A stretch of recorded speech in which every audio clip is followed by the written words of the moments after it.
people think he's kind of a doofus. Is there a doofus tax being paid here? Possibly.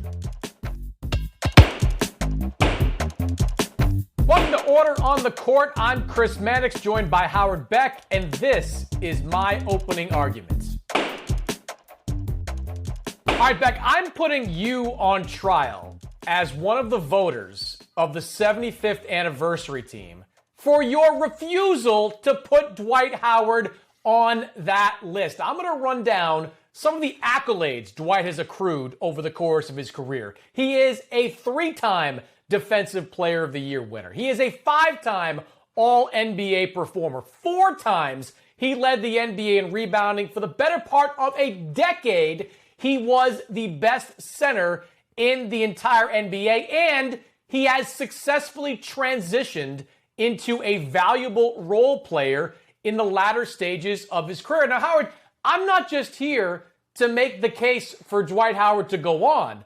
I'm going to give you the case for somebody to come off, and he happens to wear a Laker uniform.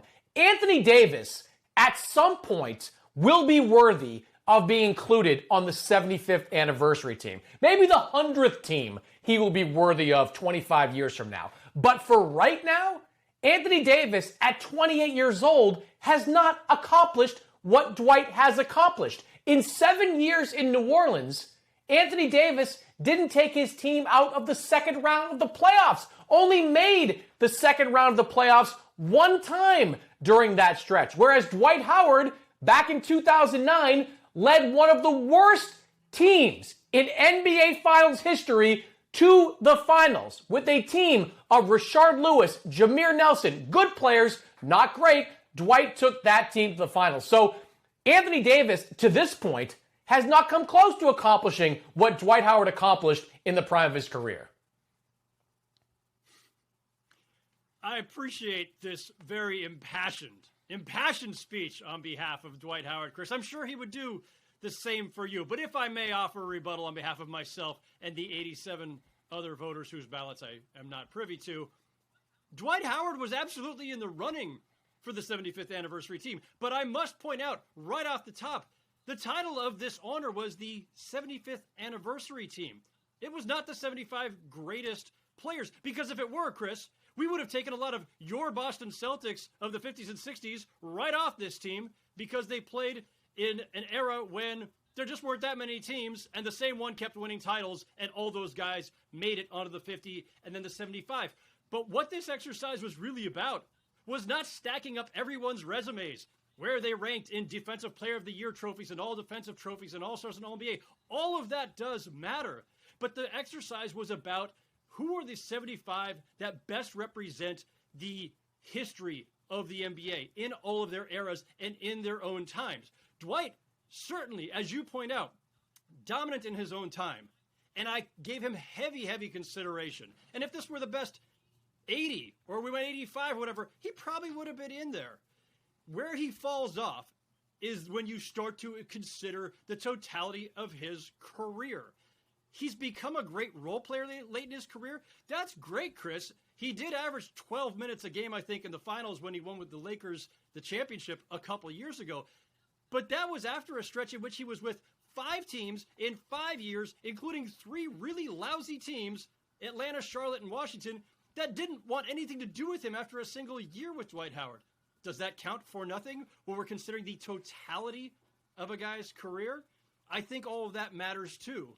And the bottom line is, I don't know that there are too many others, if anybody else, on this 75th anniversary team who were repeatedly tossed aside in their still prime of their careers by bad teams. Well, that argument notwithstanding, and it's a fine one because Dwight Howard towards the end was being bounced around largely because teams didn't want anything to do with him on a personal and professional locker room type level. Anthony Davis is just 28 years old. At age 28, Dwight Howard was everything Anthony Davis is. You're basically giving Anthony Davis the benefit of the doubt that he's not going to turn into Dwight Howard at the later stage of his career, because at the exact flashpoint of their careers, 28 years old, I would take Dwight Howard over Anthony Davis.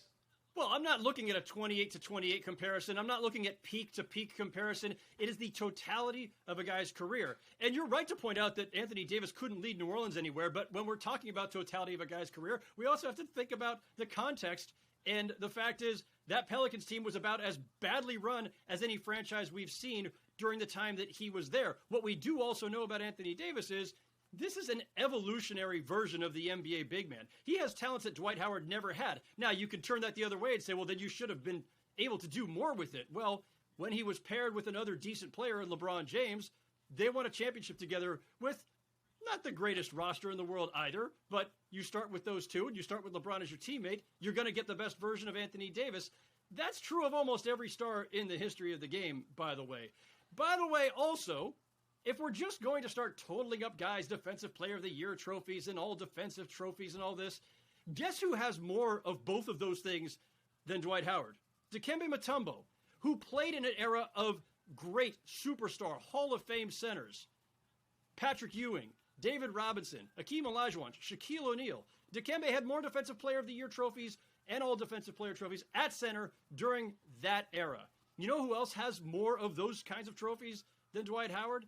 Ben Wallace. And when Ben Wallace won a championship, same number as Dwight has, Ben Wallace was a critical member of that Detroit Pistons team that beat Shaq's team. So if we're going to start talking about centers who got left off, who made their mark primarily as spectacular defenders, there are a couple of other guys who I think would like to. Okay, but Dwight Howard, in addition to being a spectacular defender, was a fairly consistent 18 to 20 point per game scorer throughout the best years of his career. Dikembe Mutombo and Ben Wallace were not that. So I think Dwight Howard is being omitted because people think he's kind of a doofus and because people are criticizing him for off-the-court stuff and not on. Howard, give me your closing argument.